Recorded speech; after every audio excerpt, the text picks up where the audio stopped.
ఈరోజు కోరుట్లపట్నంలో గత 5 రోజుల క్రితం జరిగినటువంటి అటెన్షన్ డైవర్షన్ కేసులో 3 నేరస్తులను పట్టుకోవడం జరిగింది.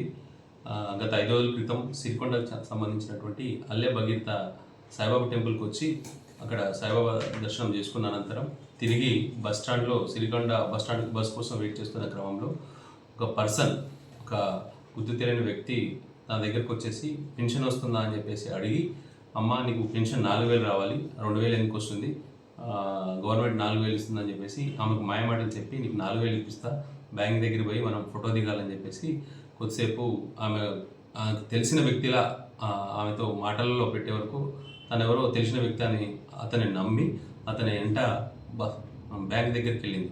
అనంతరం బ్యాంకుకు ముందల మెడలో ఉన్న బంగారం చైన్ ఉంటే తనకు పెన్షన్ రాదని చెప్పేసి బంగారం చైన్ తీయాలని చెప్పేసి ఫోటో కోసం ఆమెను చెప్పే వరకు అతని మాటలు నమ్మి బంగారం చైన్ ఏదైతే ఉందో అతనికి తీసివ్వడం జరిగింది. అనంతరం ఆ బ్యాంక్ దగ్గర ఉన్నటువంటి ఆమెను అక్కడే ఉంచి లోపలికి వెళ్ళి మేనేజర్ గారితో మాట్లాడుస్తా అని చెప్పేసి ఆ బంగారం చైన్తో అక్కడ నుంచి దొంగ పారిపోవడం జరిగింది. ఆమె ఇచ్చినటువంటి సమాచారం మేరకు అక్కడ ఉన్నటువంటి ఏదైతే ముందుగా ఏర్పాటు చేసిన సీసీ కెమెరాల్లో మేము అతన్ని గుర్తించి అతను పాత నేరస్తుడు అయినటువంటి అల్లె కృష్ణగా గుర్తించి ఇమీడియట్గా ఒక టీంను ఫామ్ చేసి ఆ టీంకి ఇన్ఛార్జ్గా ఎస్ఐ కోరుట్ల చిరంజీవి గారిని పెట్టి అతనితో పాటు బండి గట్టు శ్రీను తర్వాత పురుషోత్తం 2 కానిస్టేబుల్ని అసిస్ట్గా ఇవ్వడం జరిగింది.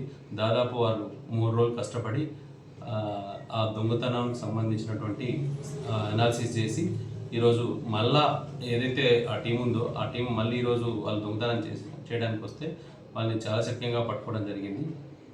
ఏదైతే దొంగతనంలో సొత్తు కోల్పోయినటువంటి బంగారపు చైను ఏదైతే ఉందో దాన్ని ఈరోజు మేము రికవరీ చేసుకోవడం జరిగింది.